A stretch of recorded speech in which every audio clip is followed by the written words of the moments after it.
Is it fair to call this a precursor to a diet book? I would like to think that after this book, no other diet books need be written, except for cookbooks. The point is pretty simple. It's like there aren't books out there that tell you different diets, cigarette-free diets, right? Even though there are different approaches to quitting smoking, and the argument I'm making is that just as we know cigarettes cause lung cancer, we should know that carbohydrates make you fat.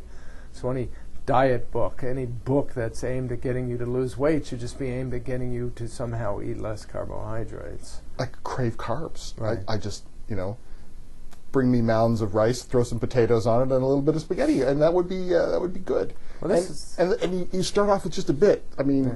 Doctors who studied obese patients, it's funny, they crave carbs. I think the smartest guy working in the field in the United States was a fellow named Hugo Roney at Northwestern University. He was a Hungarian emigre who had come over, an endocrinologist, studied hormones.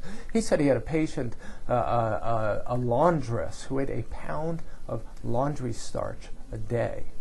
Didn't understand why, but here's what happens. When you, the fundamental difficulty, like I said, there's this problem of insulin secretion. Your fat tissue is too sensitive to the hormone insulin, but your muscle tissue becomes resistant to insulin with time. High-carb diets, it could be fundamentally caused by sugar, meaning sugar or high fructose corn syrup, and that's a different issue. So your muscle tissue starts to become insulin resistant. Your pancreas responds by secreting more insulin, because the insulin's trying to keep blood sugar down after a carbohydrate-rich meal. So you end up with elevated levels of insulin in your blood, called hyperinsulinemia, and that's common in obese subjects. When you are hyperinsulinemic, when your insulin levels are elevated, the insulin is telling your fat tissue to store both carbohydrates and fat. The glucose gets stored, gets used to store the fat. It's telling your muscle tissue to burn carbohydrates. So, but now that's supposed to happen after a meal. Basically, insulin goes up after meal, and it's because you've eaten carbs, and it wants to get rid of keep the blood sugar down. So, the elevated insulin is a signal that you have a lot of carbs in your bloodstream to burn because you've just eaten. But what happens when you start getting fatter is you have elevated levels of insulin all the time, most of the time. So it's constantly telling your muscle cells burn glucose, burn carbs, and telling the rest of your cells to store fat and protein. So in effect, carbohydrates become your food. They're the only thing your body wants to burn. Okay, so you crave carbs because that's what your fuel has become. Not what it should be, because you should be burning the fat that you've stored, just like lean people do. They store a little fat and then they burn a little fat. You store a little fat and your insulin levels stay up, and you crave carbs and you eat some more, and then you store that little fat and you eat some more, and so you never get around to burning the fat you store because your insulin won't allow it to happen. And as early as 1965, Rosalind Yalow and Solomon Burson, who invented the technique for measuring hormones in the blood and then realized that obese and type 2 diabetics had high insulin levels all the time, they pointed out the fundamental way to lower insulin levels, to get fat out of the fat tissue and burn it, is to lower insulin levels. That's what you've got to do.